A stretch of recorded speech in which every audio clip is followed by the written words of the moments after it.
Chris and Chris Talk Movies. Hello, and welcome back to the podcast.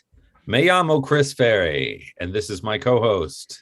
My name is Chris Huddleston. And today we are very excited to be talking to you about the second film from the director of Donnie Darko, Southland Tales. So, I've got a synopsis. Synopsis it up for us. So it is a 2006 film directed by Richard Kelly.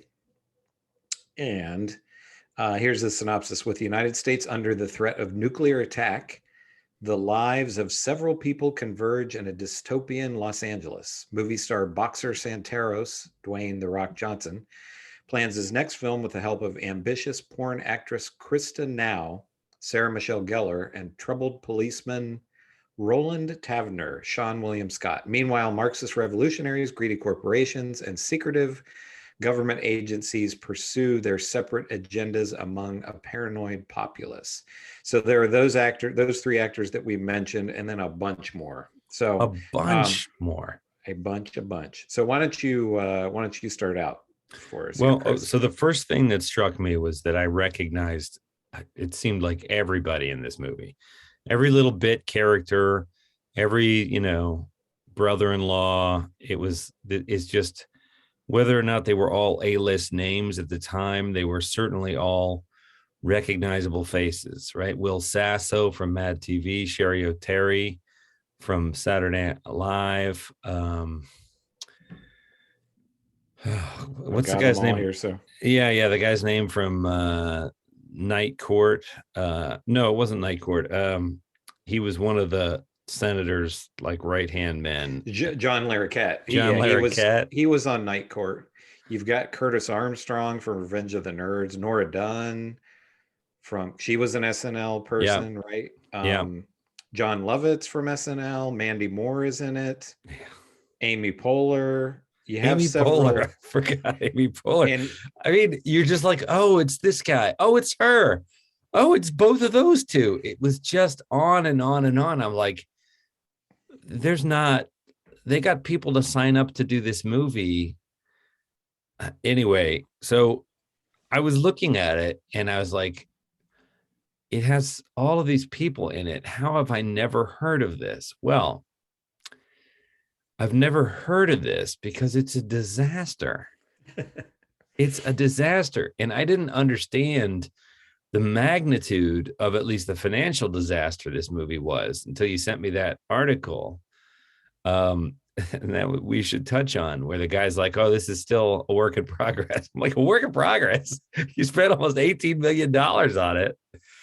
And it made something like $350,000 or something. Yeah, less than $400,000. I mean, that's breathtaking. How does the movie not make more money than that? Just if you did a video release, it would make more money than that. If you released it overseas, bundled to something else, it would make more money than that. That's like, apparently they debuted it at Cannes and it just was panned. And maybe that's as far as it went. Maybe it never saw a theatrical release, because I'm like, $350,000 is nothing. It was a limited release, it says. Wow. Yeah. And it's very early. The Rock, Dwayne Johnson. It's pretty early, it feels like, for the acting career of Justin Timberlake. Justin Timberlake is in it. Yeah, he'd only done a few things prior to this. And it was right in the sweet spot for Seann. What's the name? Seann William Scott? Yeah. Stifler, basically. Mm-hmm. So there was a cluster of films, and I feel like that was right around the time when he was busy doing a lot of things. I have tried to put my finger on what makes this movie so bad. Because nobody, these are all people that are comfortable in front of the camera. It's not like it's incompetent acting. Mm-hmm. I think it's mostly that the script and the direction it's sort of, the project doesn't seem to know what movie it is, like what it's trying to do or what it's trying to say. In the article, the guy's like, oh, we were trying to do too much. And I'm like, wasn't clear to me what you were trying to do on any scale, right? It was very confusing. There were moments of comedy because it's full of really gifted comedic actors and actresses. But it doesn't feel funny on paper, and it takes itself weirdly serious at times, alternately playing for a laugh and playing for like, no, this is really important sort of dystopian sci-fi. I don't know. What are your thoughts? I think that so Richard Kelly, the writer director, I think his story is a lot more interesting than the story of this movie. So he did Donnie Darko. He wrote and directed Donnie Darko, Massive hit, which, right? what, say that again? I'm sorry. Which was a massive hit, right? Well, not at first. It was released right around 9/11, and it was, there's a plane crash that is a big aspect of the, so it was, oh, it's a plane crash. We don't want anything to do with the plane crash. So it kind of flopped theatrically, and it was a small movie, independent movie, but it found a big audience on video and became this kind of cult classic. So he was a kind of one of the it directors at that time. And it was like, okay, what's he going to do next? And I have to, this is just my own conjecture, but I have to guess that the studio maybe approached this like, okay, Donnie Darko was this confusing film, but it came together and people liked it. So here's another confusing script, and we don't understand it, but Donnie Darko was this cult thing, so the kid knows something. You know what I mean? Yeah. But so anyway, I'll double back to that in a minute. So this flopped horribly, as we said. And then he did another movie in 2009 called The Box that stars Cameron Diaz and James Marston, or whatever his name is, who was Cyclops in the X-Men movies. And it made like $33 million, but I think it was maybe even a bigger budget than this. And that pretty much killed his career. He hasn't directed anything since then. Now, I did read an article where he said he has worked on some other things uncredited, and that he's been offered some other things that he wasn't interested in, which I kind of wonder if he's someone who he only wants to do his own, stuff that he's written himself. So watching this movie, I think it's shot really well. I think it looks good.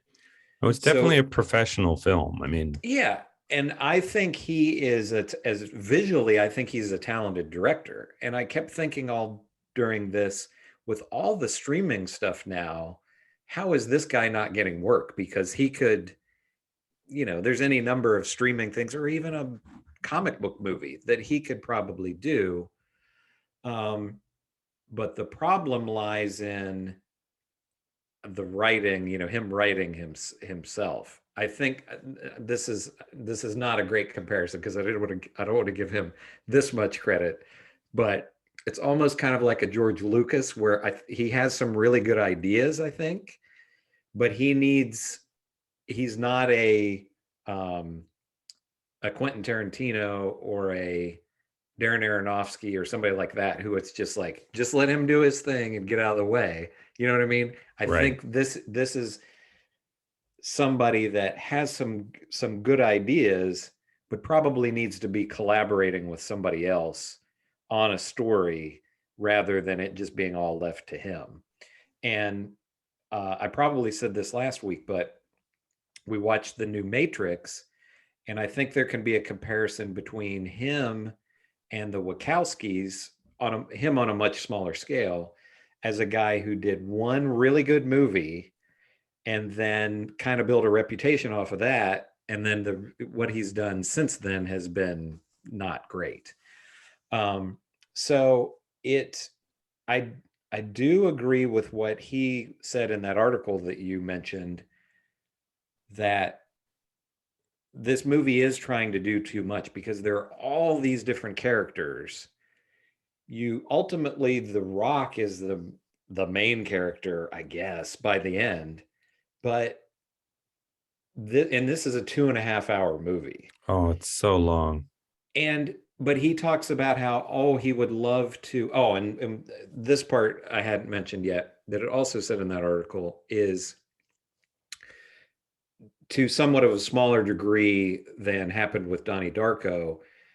And I didn't realize this until reading about it, that this movie has gained kind of a cult following as well, and will play in independent theaters at times. And they actually, just last year, there was a re-release of it on Blu-ray.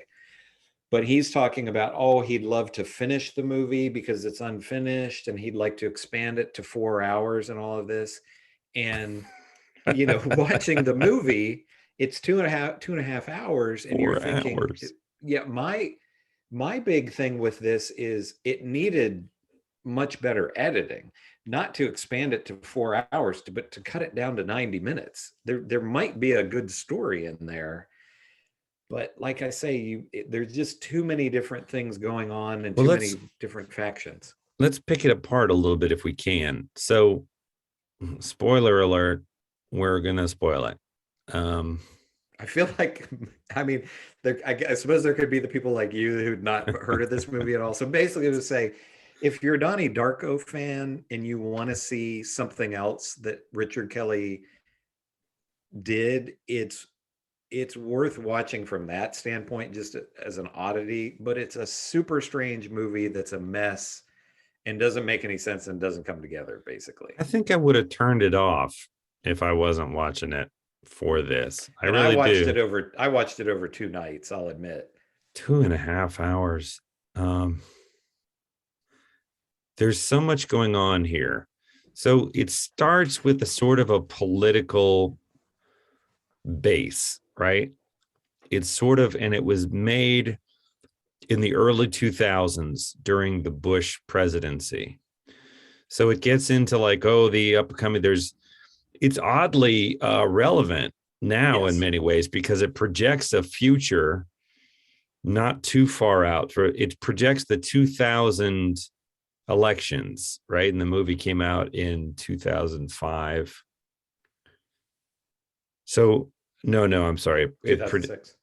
2006, but it predicts the 2008 election, when in our real world Obama won, but the ticket is Clinton, Lieberman, and then these two fictional Republican characters, one of whom we follow as a character in the film. It's the right-wing thing that the country has become hyper-polarized, right? Even more so in cartoonish ways that don't feel cartoonish. No.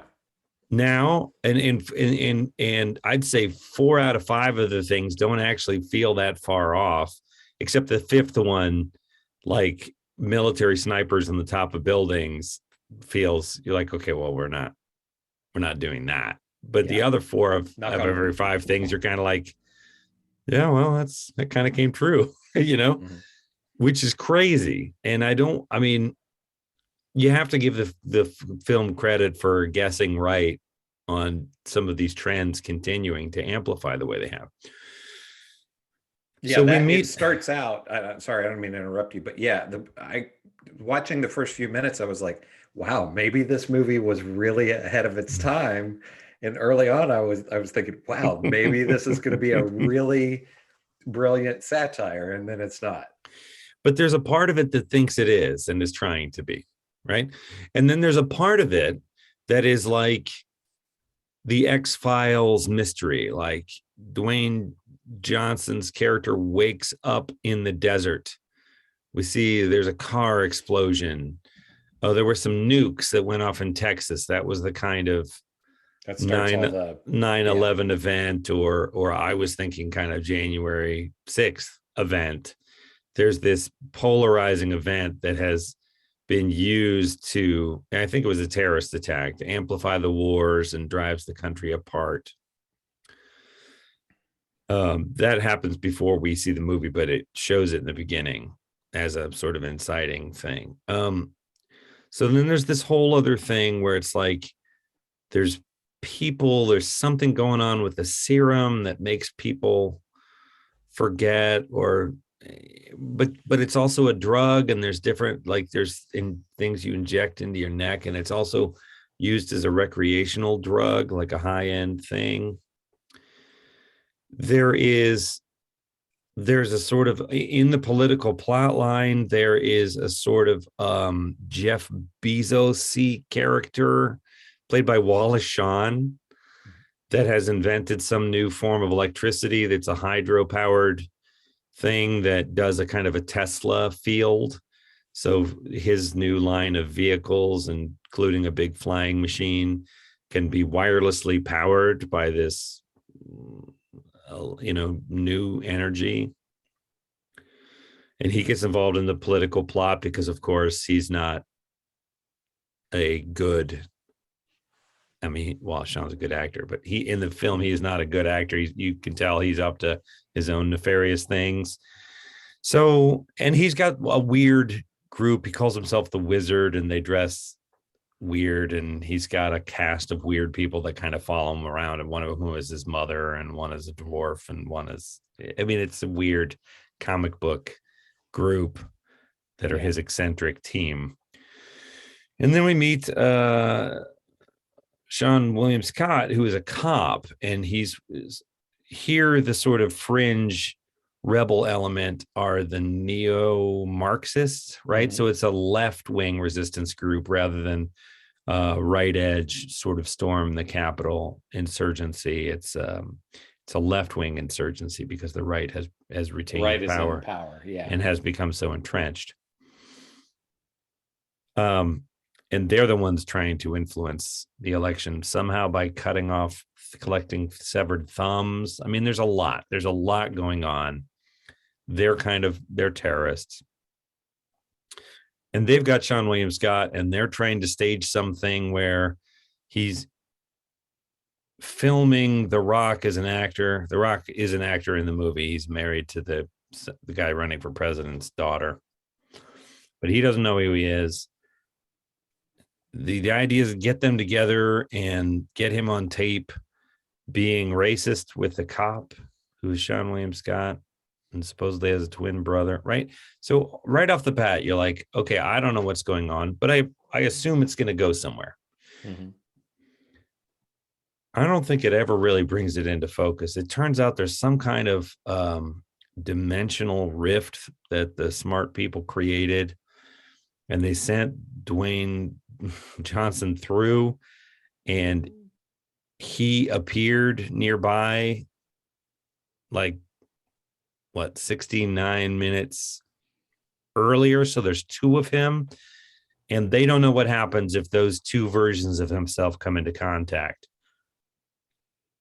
But we don't find any of this out until almost an hour and a half into 2 hours into the movie. Mm-hmm. It's not clear to me, is that what they want to happen? Is that what they're trying to prevent from happening? If they want it to happen, it's sort of like, well, what happens? Oh, it'll collapse the fourth dimension. All of this stuff is like in a screenplay that he wrote, but did he write it, or did someone give it to him? Or is it like he wrote it because that was his weird suppressed? It's none of it makes any sense.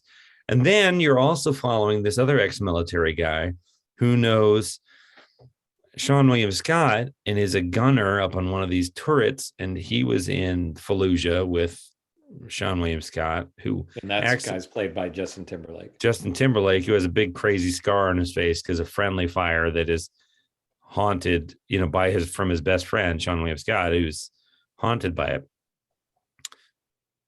And he's a drug dealer. But he's in movies too, right? Because there's a scene where one guy was like, "Oh, I love your movie," or whatever. Yeah. Why? I don't know.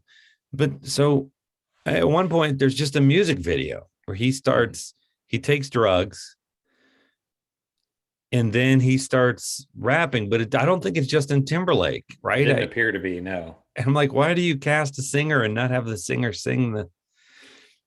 I don't know, but there's dancers and stuff in the background, and it's this trippy sequence, and it's not just some little transitional I'm high, it's a full music video. It's a whole song. And you're just supposed to like put your drink down and be like, oh, okay, we're doing this now. Doesn't forward the plot, doesn't tell us anything, apropos of absolutely nothing, right? And this movie is just full of this stuff, full of this stuff.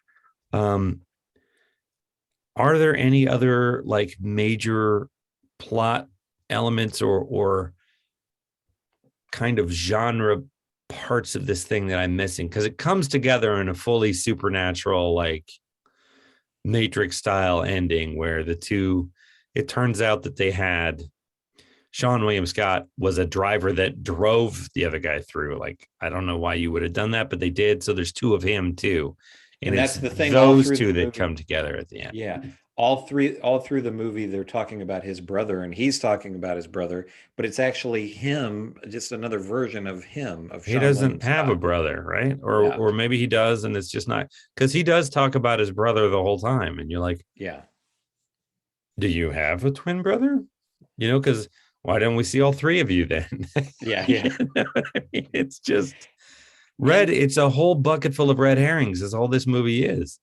And again, I think this is a guy who had, all those different kind of plot lines that you mentioned. I think if you'd had an editor to go in and say, okay, let's pick two. We're going to do, here's the main story and here's the B story but not 5 different stories. What is this movie about? Mm-hmm. Right. Let's just nail it down. So, and I don't need it. Like Donnie Darko didn't spoon feed you answers. No. And that didn't bother me in the slightest. So I'm not like, I need a literal linear storytelling. No, Donnie Darko was surreal and strange, but it did keep it fairly close to the vest. We follow Donnie throughout the movie as things get weirder and weirder. We're not sure if it's his mental illness or something supernatural, and we never really know. He seems to go through some sort of a time loop, but it's not explained, and it's not, mm-hmm. I love that movie. I think it's a great movie. Too. So, I mean, I think that he's just trying to do that, but maybe mashing 3 different movies all together into one thing is just such a big pie. And the solution is not to make a 4-hour movie, right? This is not Blade Runner. No. You're now world building. Incidentally, if Ridley Scott had tried to do that with Blade Runner, I'm like, that's 3 movies. All right. So establish the world of Los Angeles 2019 and then make 3 movies about each of these crazy things going on, but don't try and smush it all into one movie, especially when it's a bloated 2.5 hours. Like you could have taken a red pencil to this movie and made it better by cutting 45 minutes out of it. Yeah, absolutely. Absolutely. And did you notice it by the end, there are some similarities to Donnie Darko because there's this time travel thing, and you have, instead of it being the airplane engine, there's an ice cream truck and the clouds come rolling in and all that, just like Donnie Darko. Yeah. And early on you have, so again, we kind of think that The Rock is our main character, but his character is one thing that I kept being, this is a minor thing, but I kept being perplexed about. In the beginning, he's supposed to be missing, right? It's like they don't know where he is. He's gone missing and the media is talking about him.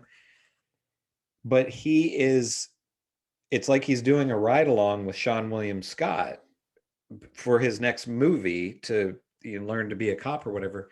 And he does absolutely nothing it's not like he's in disguise or anything. They're going to restaurants and people are seeing him and stuff, but it's like he's supposed to be missing. He's in hiding or whatever, And he's an actor, like a name actor. Like, I don't know if he's Schwarzenegger level at the height of his career, but he was Everybody knows who certainly he is. he's certainly Dwayne the Rock Johnson at that point in his career. Like he was a name that people would have recognized.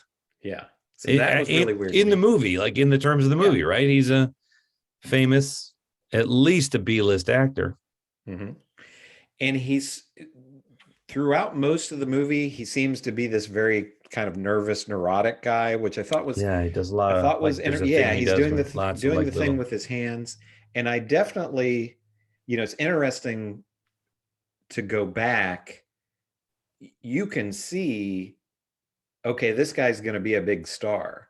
And, watching it, I mean, obviously, we have hindsight that we know he becomes a big star, but he puts in a good acting performance that's for most of it is kind of against type for him because he's not an action star running around beating people up, and all of this. But by the end, his character is almost completely different. And they have this dumb line that he says more than once. And I think maybe Seann William Scott says too, I'm a pimp and it's like pimps don't commit suicide. So he becomes kind of this badass by the end, just out of nowhere. It's flabbergasting. I just don't understand. It's in voiceover at the end when Seann William Scott has decided to forgive himself for accidentally shooting his buddy. And it's Justin Timberlake is his buddy. Justin Timberlake has voiceovers throughout with sort of a half-baked Southern accent. Like, people who go to Fallujah have a Southern accent, but it's vague. Like, are you from Tennessee? Are you from Georgia? Like, where in this, there's nothing in the story that means he has to have a Southern accent. He has the stupidest goatee. Anywho, that's the last line of the movie is like, no, because he's my friend is a pimp and pimps don't kill themselves. Like, we're all supposed to be like, oh yeah, there it is. Yeah. What is that even? What are you talking about? Why are multiple characters saying this? When was that part of the 4-hour version that got? I'm like, I just have no idea how to get an angle. And there's a sort of a tango scene at the end and this political thing where he's like, so he lost his memory or something and he's shacked up with this porn star, but then he sort of remembers that he's married to the daughter of this, presidential wannabe, the senator. Mm-hmm. And it becomes this kind of weird love triangle where the two are like jealous of each other for him. And so he tangos with his wife and then he tangos with the other woman and then sort of stands there with this really weird, creepy look on his face while the two of them tango together. And I'm like, and this scene goes on and on. This is 5 or 6 minutes. I'm like, what is happening? What part of the story is this telling? Mm-hmm. And none of them seem to know how to act in that scene, meaning none of them seems to know what's going on. He has an expression on his face that is like if he hadn't masked it with some professional wrestling expertise, would have been a deer in the headlights. He's standing there like, well, what am I, why is my character doing that? Why are we doing this now? Nobody seems to know. And yet it feels like the director's like, yes, yes, that's it. That's what I'm looking for. And I'm like, what are you looking for? Because they don't see it. They're in the movie and I don't see it, And it's funny that with this 2.5-hour almost runtime, because he has all of these different ideas and all of these different plot lines, almost nothing ever gets completely fleshed out. So you have the totalitarian government thing that he's kind of predicting, which is really interesting, right? You also have with Sarah Michelle Gellar as this porn star, and it's not like this is totally original because you would have had the Kardashians and you would have had Paris Hilton, at the time and all of that. But it's kind of predicting the social media influencers of now, because she's this porn star, but she wants to have a singing career and, wants to have a And a clothing clothing line and all this line, kind of and stuff. yeah. And she does a good job with her performance, but they never flesh her out to, it's kind of like, Nope. okay, maybe we would focus on her some, because that could be interesting. But she just has, scenes just sort of happen. The whole movie spends a lot of time making fun of itself and making fun of its characters. And they've got Sarah Michelle Gellar in there playing a character that just seems to be there for the purposes of satire. Like it's just a parody. She's not a real person. Yeah. She's a celebrity influencer porn star. Get it? Isn't it crazy? And you're like, yeah, but you cast a name actor, like give her something to do. Like, why is this character here? Why isn't she just somebody that we see on the TV in the background? Right? Make your point that way. Why is she a central character of this film? She's not even human. And then John Lovitz comes in as sort of a psychotic cop, and we don't know what this dude's deal is. Is he working for the smart people? Is he just a rogue nut job? I feel like he was sort of with Sherry O'Terry, who is one of the Marxists, and right. So you're that. just like, it's all supposed to be like layers within layers within. When you peel the onion, like, dude, it's just a big sack of layers. It's not an onion. It's like I'm pawing through these layers trying to figure out what's going on. And that's not because the movie is trying. It's not because there's all this other stuff going on. It didn't feel, the movie was oddly boring. Like I didn't feel like, in that article, he talks about it like it's the Fast and the Furious and he just ran out of time or something, Like if I had 4 hours, I could have tied some of this stuff off. And you're like, what stuff? It's just these loose associations. It doesn't need to be 2.5 hours. I didn't feel like it was going anywhere. When it got to where it was going, I was more confused than when I started, and not in a good Donnie Darko way. Like I sat through 2.5 hours of this for that. Yeah. Yeah, it very much feels to me like, okay, it's like a person who gets a shot at doing a movie. And it's like, this is your one shot that you're going to get. And I'm just going to throw all the ideas that I have into it. There's satire and there's time travel and there's, political criticism and all of this. It very much, I've always thought this was a really gross expression, but this is very much like him smelling his own farts. Yeah. Yeah. Feels because the movie thinks it's really, really smart. Oh, the movie thinks it's brilliant. It's like, this is my mic drop movie. Yeah. And you're like, what is wrong with you? Like you you really aren't. I mean, because on the one hand, it is a professionally made film. Yeah. He got the money together, right? I mean, somebody studio threw money at him or something, and everybody showed up and they got a movie in the can, right? I'm making a movie. I'm not pretending like it's easy. And it looks great. I mean, if you watch the trailer of it, I was really excited watching the trailer. I was like, look at all these people that are in this. And it looks funny. It's a bunch of funny people, but it also looks like it's, one of those things that's kind of a black comedy or a comedy drama where it's like has some bigger story to tell, but along the way you get all these great. I was really excited. I'm like, how have I never heard of this? And now I know why I've never heard of this. But I was laughing a minute ago because I was remembering the Amy Poehler scene. So there's this whole setup where they're dressed up as a husband and wife, and they've got squibs on them. And Seann William Scott's supposed to come in as a cop with Dwayne Johnson, who's filming him, and fire a couple of blanks and kill these two people. Kill them. Like, in the Rock is supposed to have it on camera and they're going to use it to blackmail him or something. I mean, it's very, very strange. And that's when the John Lovitz cop shows up and actually executes the two actors. But the scene that they are doing is so funny. It is, it's so funny.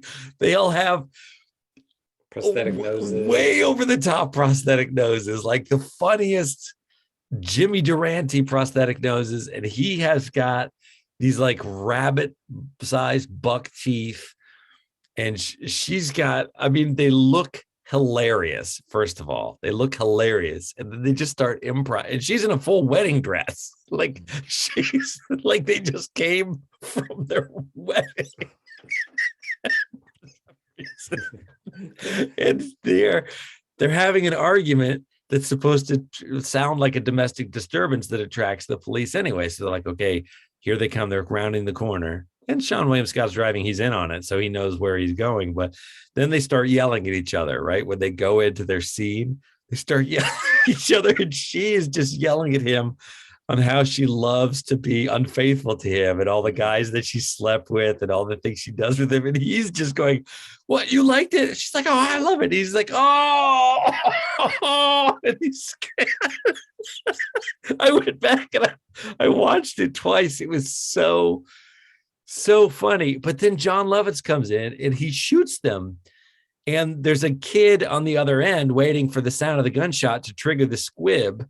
It's supposed to keep being funny, but this cop just comes in and we know it's real. And he just plugs two people in the chest. And then it's like blam. And the hole blows up on their chest. And then the guy triggers the squib and the second little squib goes off. And you can tell that that's supposed to be jacking the comedy up even higher, where we're like, oh, that's the cherry on the cake. But no, we just watched two people get executed. Mm-hmm. It's not funny anymore. It's not funny watching somebody get, and it's not like, whoops, I tripped and a bowling ball hit and donked me on the noggin. And now he died. No, it's a cop comes in and shoots two people. Especially, and not that this wasn't happening at the time, but I feel like in the 15 years or whatever since this movie came out, we had so many police shootings, where it's like, wow, this is really not funny now. There's not a lot of comic fertile ground there. That's a good point. And it's so the tone is weird because when you go back to Donnie Darko, that is a film there are funny lines in it for sure. There are funny scenes, but overall it's a drama and it's a pretty sad, by the time you get to the end of the movie, it's a really sad film. Whereas this is presumably primarily a comedy. Right. It's a satire, it's a spoof, whatever. Right. And I don't think he has the writing chops to do a 2.5 hour comedy with a little bit of drama in it, so this is kind of reverse of Donnie Darko. I think it's overall meant to be funny but like you're talking about with Amy Poehler, and I'm sorry, I don't know what the actor that's working with her, what his name is, but again, overall, I think all of the performances are really good in this. Yeah. Seann William Scott does it. Now, he's not funny in it. I mean, he's really the straight man. Yeah. He's the straight man. But again, I feel like the movie could just be about him. John Larroquette also, who is really funny, but he's playing this dead straight. You know what I mean? There's even places he could have played it for levity, and he doesn't. He plays it like it's a political thriller. And there's a part of me that feels like from scene to scene or storyline to storyline, some of these actors think they're in a different movie than the director was making. And John Larroquette's the perfect example of that. I mean, he seemed to be doing like All the President's Men or something. And this just popped into my head, and this again, I'm throwing out like comparing him to George Lucas, and here's another. I wonder if did you ever see any of Robert Altman's movies like The Player or Sure. Yeah. Shortcuts? This almost feels like he's trying to do that. It didn't occur to me during the movie, but it just kind of popped into my head now. Because it's They, LA, yeah, it's LA, and you have all these quirky characters and everything. actors playing inside the industry Yeah, a lot of stuff. insight. So I kind of wonder if it's like, oh man, I love Robert Altman, and I'm gonna throw some of that in there. But it's like trying to do Robert Altman poorly. Yeah, and emulating Robert Altman, it's tough because Yeah. I don't know anybody else that I would say, oh, like Robert Altman and these other filmmakers. I mean, he's kind of unique in the way that he Right. does it, and I don't know that it always feels like you talk about the player. The player is so meta that I almost was like, well, I need to be a Hollywood insider to get some of these jokes. Mhm. You know what I mean? Like as the ticket buying audience, I almost feel sometimes like Robert Altman's movies aren't really made for me. They're made Mhm. for the other industry people in Hollywood that are literally inside the movies. I mean, I'm not saying they're not good movies. I'm just saying, Yeah, you know what I mean? I love The Player. That's Yeah. and Yeah. that would be it's one of my favorites all time, really. Yeah. Um, one speaking of Robert Altman, this is one diversion, but I sent you an article. I don't know if you read it or not, but that the when they filmed Popeye with Robin Williams, that that was, I believe it was Malta, was where they filmed it, and they left all the sets there, and now it's a theme park that you can go to. No kidding. Yeah, it's just this mini theme park, and they reenact. They have like singers and dancers that dress up like Popeye and Olive Oil and all this. And I thought, man, that would be pretty amazing to go and see because all these sets are there. That would be a trip because that movie is crazy. And not surprisingly, I read, I just stumbled upon that and read an article about the making of the movie. And that was one, I've not seen that since I was a kid. And I like watched it as a kid, liking the Popeye cartoons. And it's super weird. Yes. But they were just talking about basically everybody or nearly everybody involved with the film, including Robert Altman, was just drunk and stoned during the whole filming and everything. I think Shelley Duvall as Olive Oil is Yeah, just that's brilliant it's casting, right? casting genius is what that Mhm. is. You see her on screen, you're like, there it is. Like, how would that crazy animated character Olive Oil look in live action? Oh, like that. I mean, it's just one of those things where you're like, nobody else could ever play that role now. She's Olive Yeah. Oil, for better or for worse. Yeah. Yes. But, yes. So Robert, like I say, I don't mean that to be a literal comparison, Richard Kelly to Right. Robert Altman, but I wonder if there was a little bit of influence there. I don't know. But It's just a classic mess. It's just a classic mess. I wonder really if know. going back and watching it a second time would bear any fruit, but I don't have any interest in watching it a second time. You know what I mean? Like, I'm like, did I miss little stuff? Because I didn't feel like it. I felt like I was sitting around waiting on this movie. Mhm. Somebody delivers a line and the other person delivers a line and they've communicated the important information in the scene at a cafe, but then they keep talking for a couple of minutes about nothing. Yeah, you're I'm just like, waiting for all okay, these what's different. next? What's next? Come on, You're come on, come waiting for on. all these different storylines to come together, and they never do. It's more than that. I mean, yes, but it's more than Mhm. that, though. I feel like there's just a lot of air in this movie. There's a lot of fat. Yeah. That some of it is because it thinks it's so clever, and some of it is because I don't know. Maybe it feels like it needs to put some flesh on the bones of this. It's like you don't. It's fine. There's plenty of flesh in this movie. Just In a way, in an alternate universe, it would be interesting to see what would happen if somebody gave him the money and he was able to do exactly make it 4 hours. And I don't know what that would be. I mean, maybe it would make sense, but I don't think so. No, it doesn't feel like it would make sense. No. I'd like to see an edit of this movie that is 80 minutes. Mm-hmm. That is just the plot line, and it starts it starts with what we don't ever see in this film, which is the two guys going through the rift. Yeah.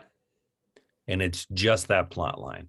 They don't have to explain it, but it's X-Files. It's like you see, a huge spatial like vagina open up and they drive through it in their car, Stargate or whatever it looks like. Exactly.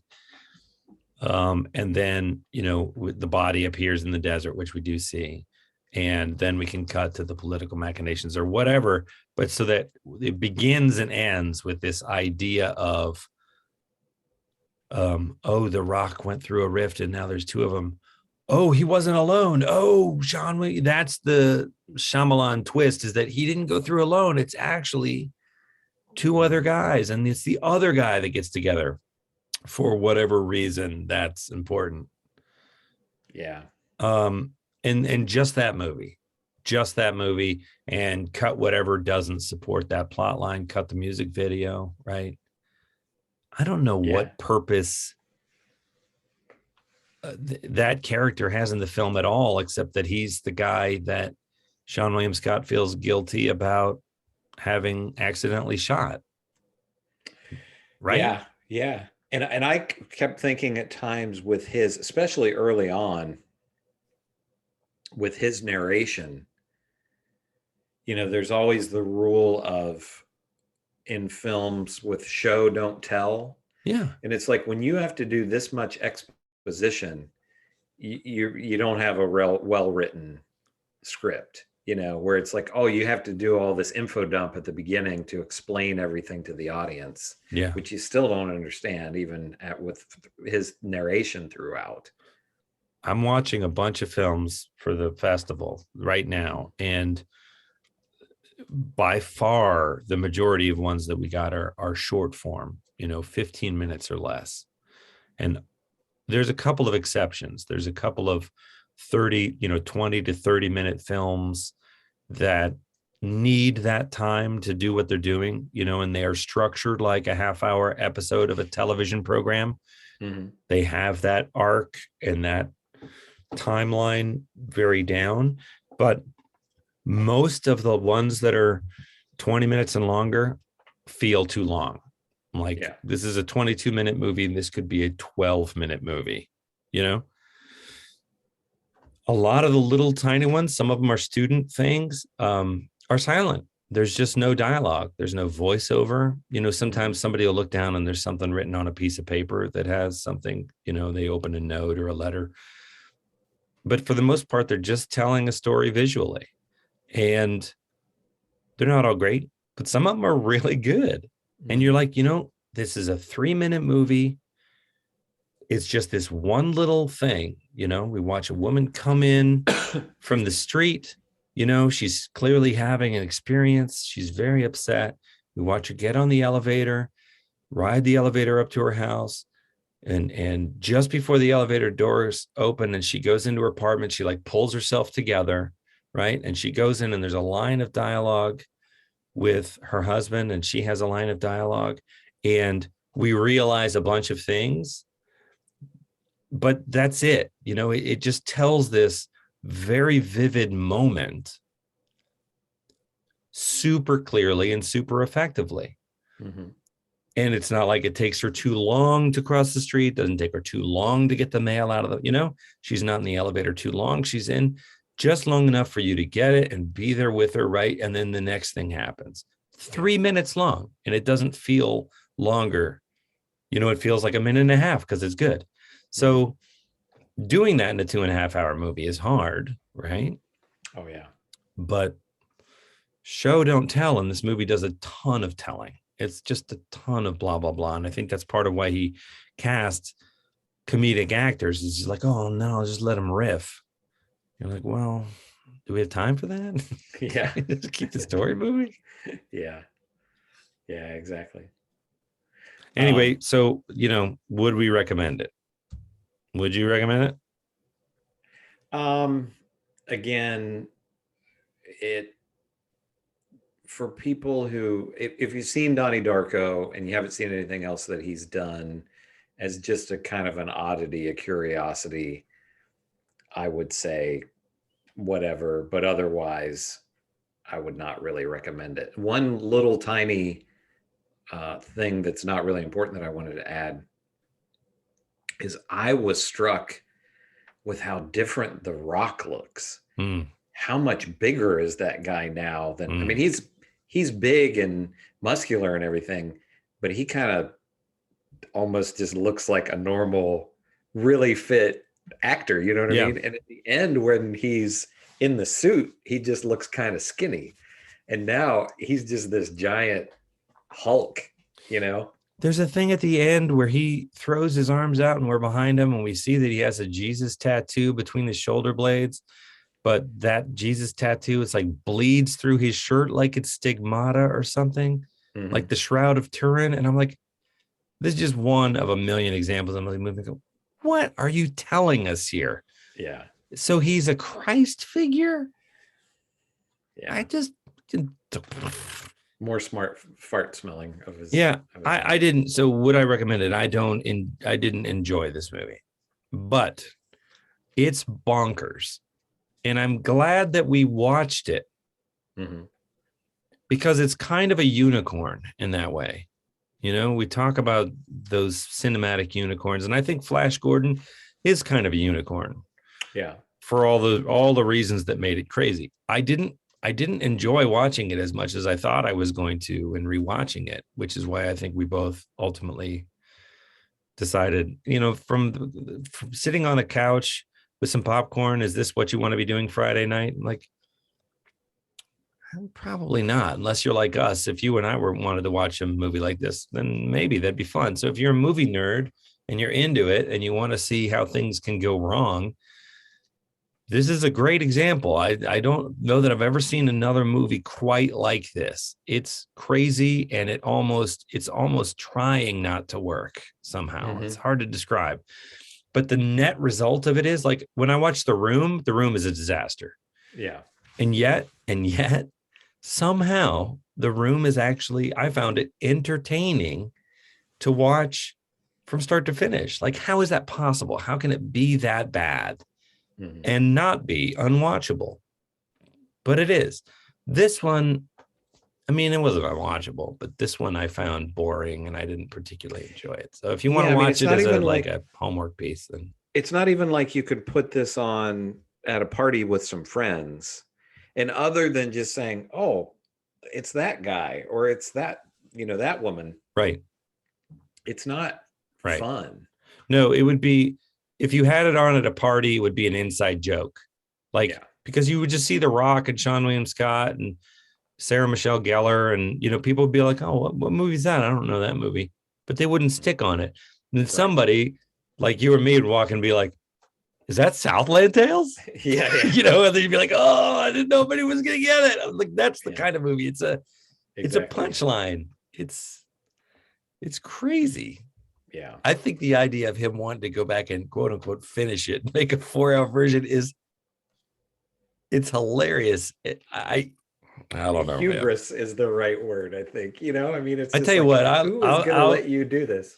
Show me the storyboard, and I'll take a look at the storyboard of the 4-hour version. Okay, we'll start there.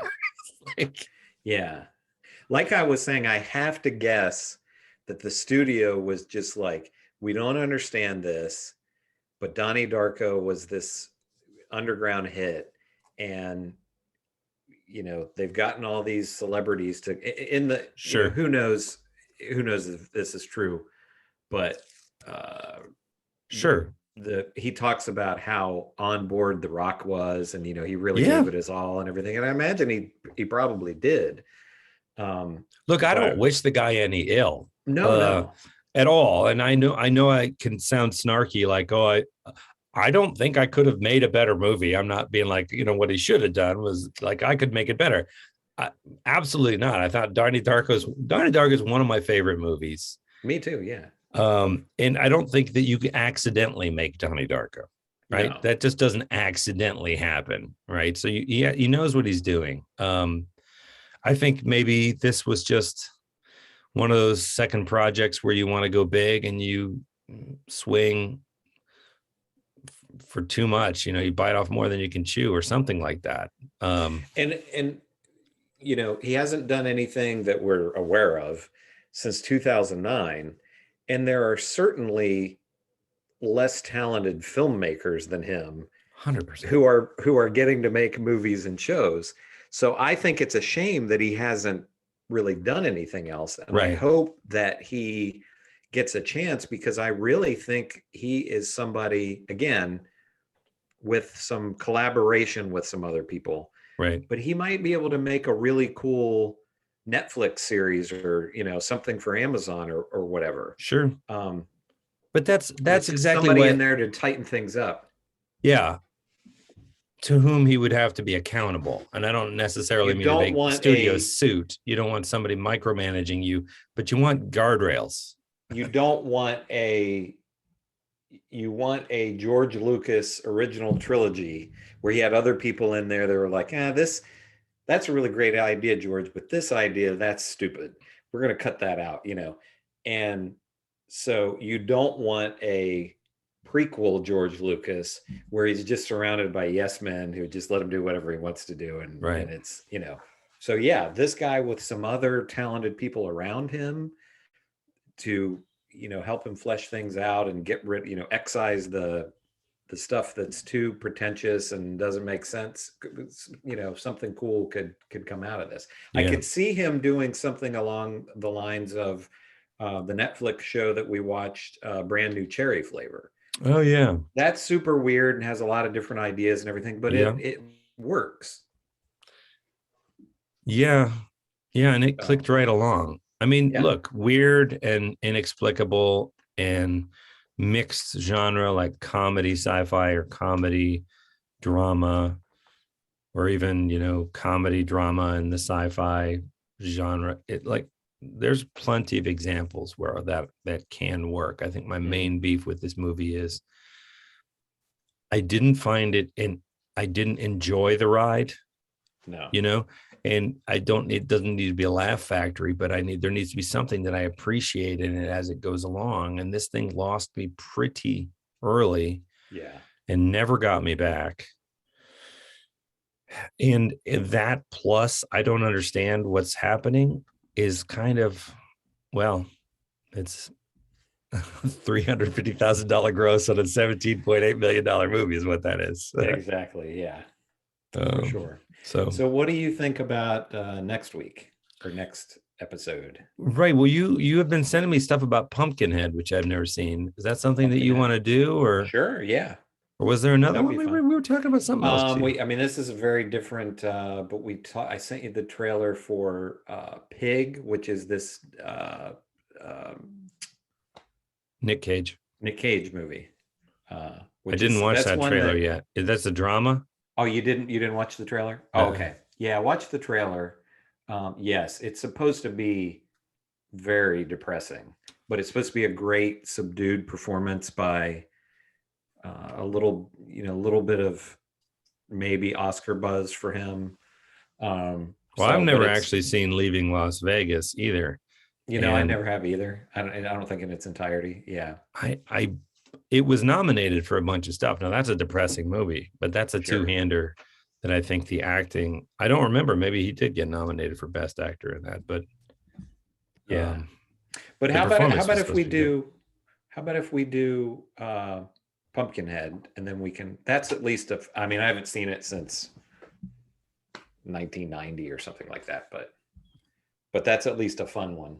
Yeah. So, all right. So we're going to do Pumpkinhead for next time. It's a good old fashioned, it's like 88, 87, 88. Yes. Like that. Back into our decade, and certainly back into the horror wheelhouse. Yeah. As we move into the cold months of the year.